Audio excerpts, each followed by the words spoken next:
The next camera on the docket here is the GoPro Max. Now this is another new camera. It just came out in October of 2019, so right before Christmas. And this is an update from GoPro's first foray into 360, which was the GoPro Fusion. To my knowledge, that was their first foray into the 360 market, and it was a great run. The GoPro Fusion, the predecessor to the Max, was a great camera. It had a lot of great specs. It took great video. The challenge with it was not very user-friendly.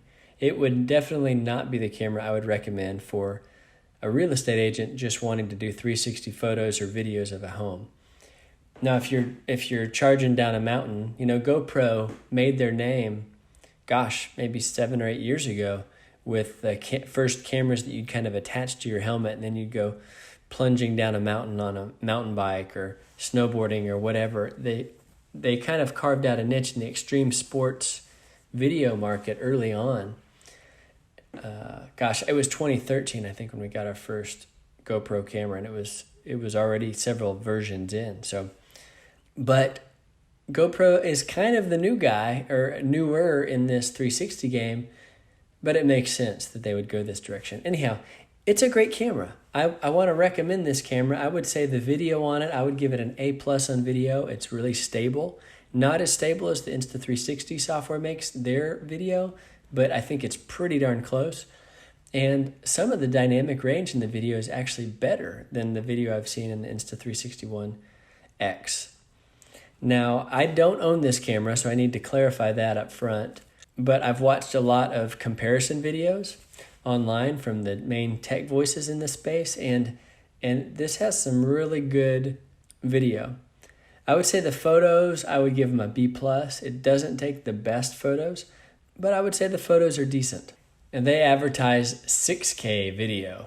Again, it's hard for me to compare those numbers. 6K to me does not look better than 5.7K on the Insta360 One X or the One R. As I look at comparison videos, I still prefer the 360 One X and One R video to the GoPro Max video, but they're pretty darn close. Their version of stabilization they call hyper smooth. It's flow stabilization for Insta360. It's hyper smooth, max hyper smooth. But they do a good job at it. In my opinion, not as good as the Insta360 cameras, the One X or the R, but they're really good. Now this one does have a built-in LCD, which is super helpful. The Max also allows for reframing. I'm not sure if this is within the app or if there's a desktop software that you reframe or if it's something that you integrate with the Adobe products, but reframing is a super helpful key to making flat videos out of 360 videos. Now this is a really cool feature, and I've seen some tests on this from the Max. Again, I don't own this camera, but it has 6 microphones built in. So it has pretty good sound, meaning like if you got wind noise coming from one direction, they can pick up the audio coming from the other direction that you're speaking.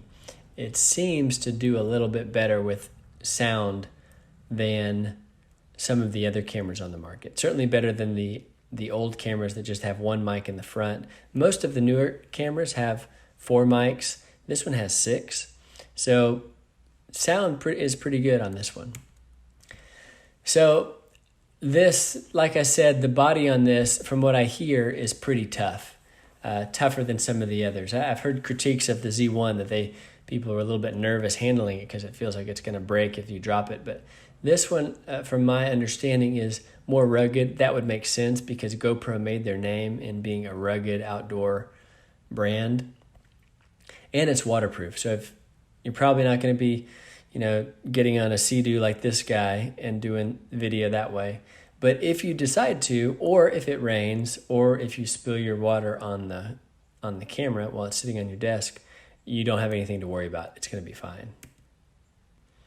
And the GoPro app, from what I've heard, is quite good. It's not a bad app. It's easy to get things on and off, to export, although I have to admit I have not used it. So here's just some basic overview of the dimensions. As you can see, this is in millimeters, so It's about, if you take the lenses into account, about an inch wide. So it's a little bit wider than some of the, shirt pocket designs, and maybe a little bit narrower than the 361R. Again, I'm speculating on that from what I've seen because I don't own either of those cameras, the 1R or this one yet. But looks like a great camera. At a $500 price tag, I think this is a good camera to get if you're wanting to get into 360. Personally, I would still be, my top recommendation for April 1st, 2020 is still the 1X, the Insta360 1X, because of all that it does at $400 and it integrates with Matterport. But this is one of the new cameras on the market that is definitely one to watch out for. This would be a great camera for you to get into. If you find you're not able to get your hands on a 1X right now because of supply and demand, I would not have any trouble jumping on this one.